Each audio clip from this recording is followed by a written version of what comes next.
जंगल में चिड़िया अपने दो बच्चे बंटी और चीटू के साथ रहा करती थी। उनके साथ वाले पेड़ पर कौवा अपनी पत्नी नीलो कव्वी और अपने बच्चे राजू के साथ रहा करता था। चिड़िया और कौवे में काफी दोस्ती थी।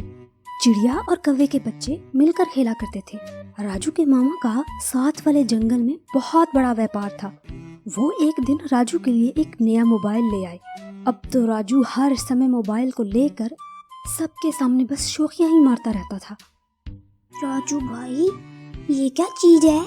इसमें आप वीडियोस भी देखते रहते हैं। अरे बंटी, ये मोबाइल है, मुझे मेरे मामा जी ने गिफ्ट दिया है। लेकिन तुम इसके बारे में ज्यादा ना सोचना, ये बहुत महंगा आता है और तुम लोग तो बहुत गरीब हो। लेकिन राजू, तुम इसमें क्या करते हो? हमें भी दिखाओ ना कुछ इसमें। मैं इसमें मजे मजे के कार्टून्स देखता हूँ यूट्यूब से, और मेरा फेवरेट कार्टून चैनल है डोडो टीवी। इससे हम कॉल भी कर सकते हैं और पिज़्ज़ा भी मंगवा सकते हैं, और भी बहुत मज़े मज़े की गेम्स होती हैं इसमें। हमें भी दिखा दो ना राजू, अपने मोबाइल पर। दोस्त नहीं हो तुम हमारे? ना जी ना, मैंने इसे ख़राब थोड़ी ना करवाना है। जाओ भाई जाओ, अपनी मम्मा को कहो कि तुम दोनों को लेकर दें। लेकिन भला वो तुम्हें कैसे लेकर देंगी? तुम लोग तो हो ही बहुत गरीब। अच्छा, मैं तो चला डोडो टीवी की न्यू वीडियो देखने। राजू वहाँ से अपना मोबाइल लेकर चला जाता है और बंटी और चीटू सीधा अपनी मम्मा के पास पहुँच जाते हैं। मामा, पता, राजू के मामा ने उसके लिए एक मोबाइल दिया है और वो बहुत ही अच्छा मोबाइल है। राजू उस पर गेम्स भी खेलता है और डोडो टीवी पर कार्टून भी देखता रहता है। मामा, आप हमें प्लीज वैसा मोबाइल दिला देना। बेटा, उसके मामा जी बहुत अमीर हैं, उनकी अपनी चावलों की बहुत बड़ी फसल है और बाकी व्यापार भी तो है ना, वो तो ला सकते हैं। हम भला इतने गरीब कहाँ से ले सकते हैं बेटा? इसलिए बेहतर है कि आप दोनों मोबाइल को भूल जाओ। मम्मा प्लीज, किसी तरीके से हमें भी ले देना। वो राजू बहुत शौकियाँ मारता है, हमारा बहुत दिल करता है मोबाइल लेने का। मेरे प्यारे बेटे, जिद नहीं करते ना। अगर हमारे पास कभी बहुत ज्यादा अनाज आया तो सेठ चील को देकर हम ले लेंगे उनसे। लेकिन अभी आपकी मम्मा आपकी ये तमन्ना पूरी नहीं कर सकती हैं बेटा। चीटू और बंटी का बहुत ज्यादा दिल था कि वो मोबाइल लें, लेकिन बबली तो बहुत ही ज्यादा गरीब थी। वो कहाँ से उनको भला इतना महंगा मोबाइल लेकर दे सकती थी। बबली को चीटू और बंटी को ऐसे उदास देखकर जरा भी अच्छा नहीं लग रहा था, लेकिन वो भला क्या करती, वो भी बहुत ही मजबूर थी। मेरे बच्चों, ऐसे चिंता तो मत करो, आपकी मामा भी है ना, मैं कुछ भी करके आप दोनों को मोबाइल ले दूंगी, ठीक है ना? अब तो खुश हो जाओ दोनों। सच्ची मामा, आप हमें मोबाइल दिला देंगी? ये जंगल में मोबाइल और टैबलेट बेचने का काम सेठ चील किया करता था, और वो बहुत ही खड़ूस सा पक्षी था। किसी भी पक्षी का ख्याल नहीं करता था। उसे बस मोबाइल के बदले में बहुत सारा अनाज या मांस ही चाहिए होता था। चिड़िया ने भी मोबाइल लेने के लिए सेठ चील का रुख किया। बबली ने सोचा कि वो सेठ चील से मोबाइल ले लेगी और उसे थोड़ा थोड़ा करके अनाज वापस करती रहेगी। चील भाई, मुझे अपने बच्चों के लिए नया मोबाइल फ़ोन लेना है, आप प्लीज़ मुझे मोबाइल दे दें, मैं अनाज आपको बाद में थोड़ा थोड़ा करके जमा करवाती रहूँगी। जाओ जाओ, मैं यहाँ कोई चैरिटी नहीं खोली, ये मेरा बिजनेस है। मैं बहुत दूर पूरब के जंगल से गिद्ध से ये सारी चीज़ें लाता हूँ, इसलिए नहीं कि आकर आगे भंगार में सब बेच दूँ और मुफ्त में सबको देता जाऊँ। मैं मोबाइल नहीं दे सकता तुम्हें। चील भाई, मैं कौन सा कहीं जा रही हूँ, आप भी इसी जंगल में रहते हैं और मैंने भी इसी जंगल में ही रहना है। मैं बरसात से पहले पहले आपको मांस या अनाज लाकर दे दूंगी। मैं खाली हाथ गई तो चीटू और बंटी बहुत रोएंगे। लेकिन सेठ चील बहुत ही खड़ूस था, वो तो किसी भी सूरत में ही नहीं मान रहा था। देखो बबली, एक तरह से मैं तुम्हें मोबाइल दे सकता हूँ। हाँ, बताएं आप, मैं अपने बच्चों की खुशी के लिए कुछ भी करने को तैयार हूँ।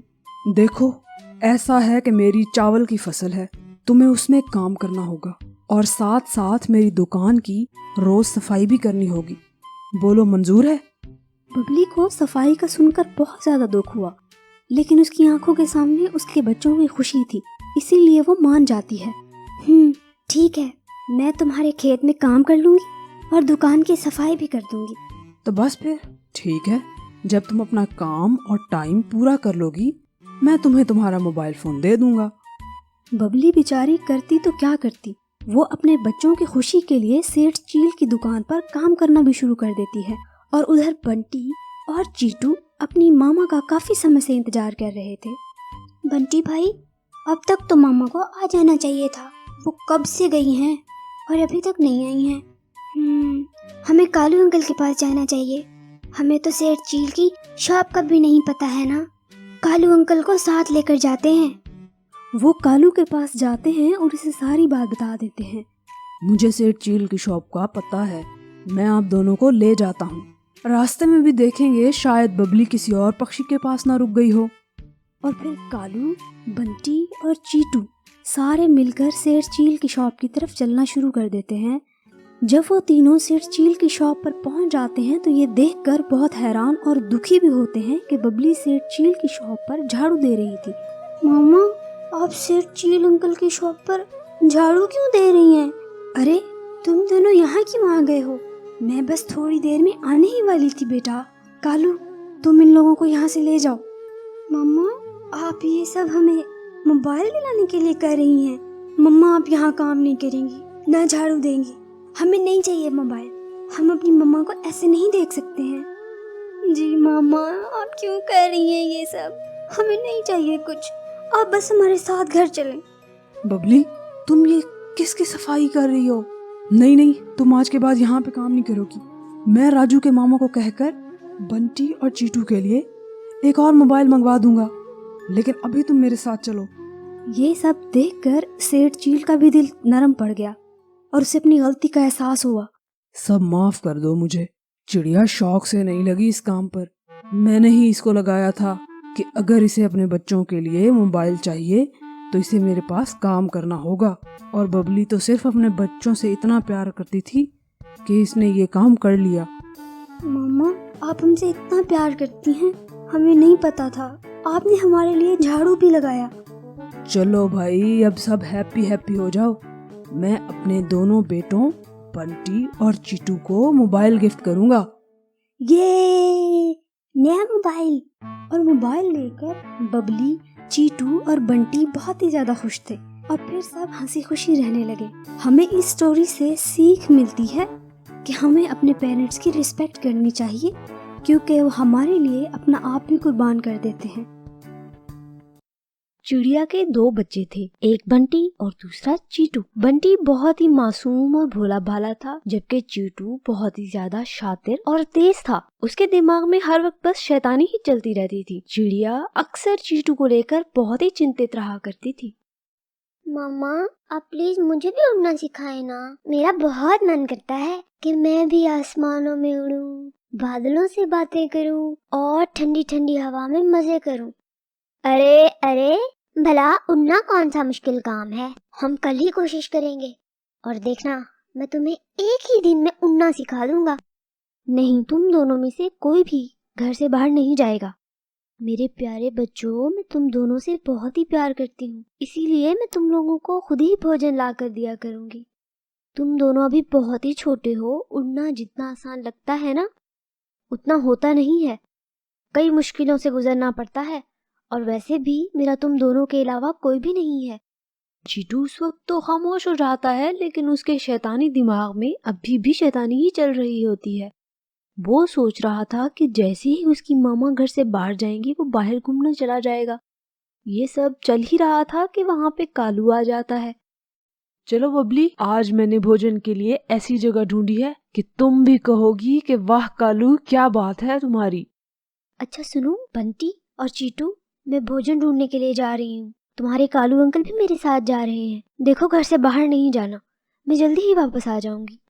ठीक है मामा, हम बाहर नहीं जाएंगे और आपके वापस आने का इंतजार करेंगे। आप बस चीटू भाई को समझा दें कि बाहर ना जाएं। ये आपकी बात बहुत ही कम मानते हैं। नहीं मामा, मैं भी बाहर नहीं जाऊंगा, आप फिक्र ना करें। भला मैंने पहले कभी ऐसा किया है? नहीं ना, सो आप भी चिंता ना करें। शाबाश मेरे बेटो, तुम लोग यहीं बैठो, मैं शाम तक भोजन ढूंढकर वापस आ जाऊंगी। तब तक तुम लोग इधर इंतजार करना, ठीक है? जैसे ही चिड़िया कालू के साथ भोजन लेने जाती है, चीटू बंटी को गुस्से से कहता है, तुम भी शिकायतें लगा रहे थे? बोलो जरा। मैं तो बाहर जाऊंगा और जाकर रहूंगा। अगर तुमने मामा को बताया ना तो तुम्हारी खैर नहीं है। चीटू ये बोलकर बाहर चला जाता है। ऐसे पहली बार उड़ते हुए उसे बहुत ही अच्छा लग रहा था। हवा बहुत ही ठंडी चल रही थी। उड़ते उड़ते इसे इतना मजा आ रहा था कि वो सारा जंगल देख लेता है। फिर थक कर एक पेड़ के नीचे बैठ जाता है। अरे वाह, ये सब कितना ज्यादा प्यारा है ना। मामा तो ऐवे ही हमें रोकती रहती हैं। अच्छा भला तो उड़ रहा हूँ मैं। आज तो मैंने सारा जंगल भी घूम लिया है। आज का दिन मैं कभी नहीं भूलूंगा। चीटू शाम तक जंगल घूमता रहता है और शाम को अपनी मामा के आने से पहले घर में वापस आ जाता है। चिड़िया दोनों के लिए भोजन लेकर आ जाती है। तुम दोनों में से कोई बाहर तो नहीं गया था ना? नहीं तो मामा, भला हमने बाहर क्यों जाना था? हम पहले आपके बगैर कभी बाहर गए हैं क्या? आप तो ऐसे ही चिंता करती रहती हैं। हम दोनों ने तो आपका पूरा समय यहीं बैठकर इंतजार किया था। चिड़िया बहुत ही खुश हो जाती है कि दोनों बच्चों ने उसकी बात मानी है। अगले ही दिन अचानक से बादल आ जाते हैं और बहुत जोरों की बारिश होना शुरू हो जाती है। बारिश इतनी अचानक आई थी कि किसी भी पक्षी ने भोजन जमा नहीं किया हुआ था। इसीलिए आज की बारिश ने सबको ही परेशान कर दिया था। बबली भी बहुत ही ज्यादा परेशान थी। इतनी बारिश में भोजन ढूंढना बहुत ही मुश्किल हो जाएगा, और आज अगर मैं भोजन ढूंढने नहीं गई तो चीटू और बंटी भूख से मर जाएंगे। मुझे कुछ करना होगा। और यूं चिड़िया अपनी ममता और अपने बच्चों के प्यार में मजबूर होकर इतने सख्त मौसम में भी भोजन ढूंढने चली जाती है। लेकिन चीटू था, उसे तो इस बात की जरा भी परवाह नहीं थी। बारिश में तो जंगल और भी प्यारा लग रहा होगा। आज बारिश में नहाता हूँ, जंगल भी देख लेता हूँ। आज तो मज़ा ही आ जाएगा। बंटी, आ जाओ मेरे साथ, दोनों बारिश में नहाने चलते हैं। मज़े करेंगे ना? नहीं, मुझे कहीं नहीं जाना। मम्मा ने कहा था मेरे आने तक यहीं बैठना है। मम्मा ने मना किया हुआ है, मैं तो नहीं जाऊँगा। इसीलिए आपने जाना है तो आप जाएं, मैं नहीं जा रहा।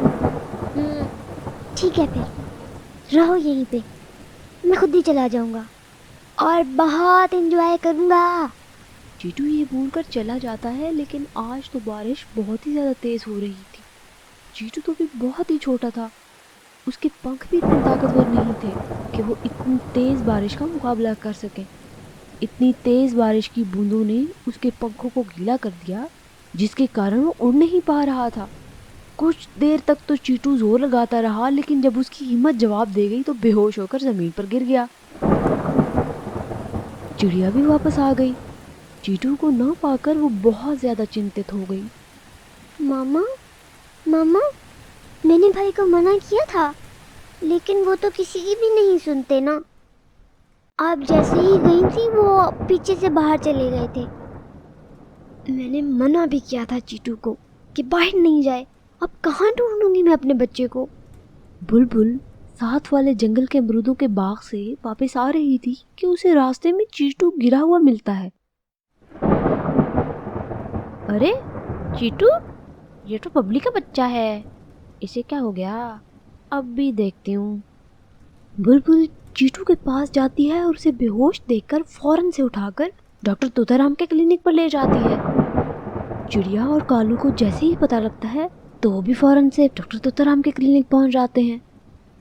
इतनी देर में चीटू को होश आ जाता है। अरे शैतान नटखट बच्चे, अब तो तुम्हें इंजेक्शन लगेगा, वो भी बड़े वाला, फिर तुम ठीक होगे। तुम्हें ठंड लग गई है ना? नहीं मामा, मुझे इंजेक्शन नहीं लगवाना। देखे ना, मैं ऐसा नहीं करूँगा। हमेशा आपकी बात मानूंगा, कभी आपको बगैर बताए बाहर भी नहीं जाऊँगा।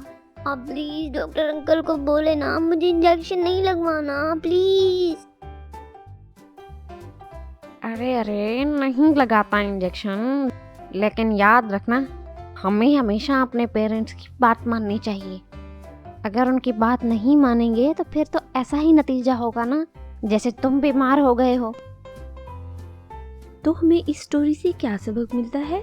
हमें अपने पेरेंट्स की हर बात माननी चाहिए क्योंकि वो हमारा भला ही चाहते हैं ना। अगर चीटू अपनी मामा की बात मान लेता तो वो आज बीमार ना होता बल्कि बंटी की तरह सेहतमंद होता।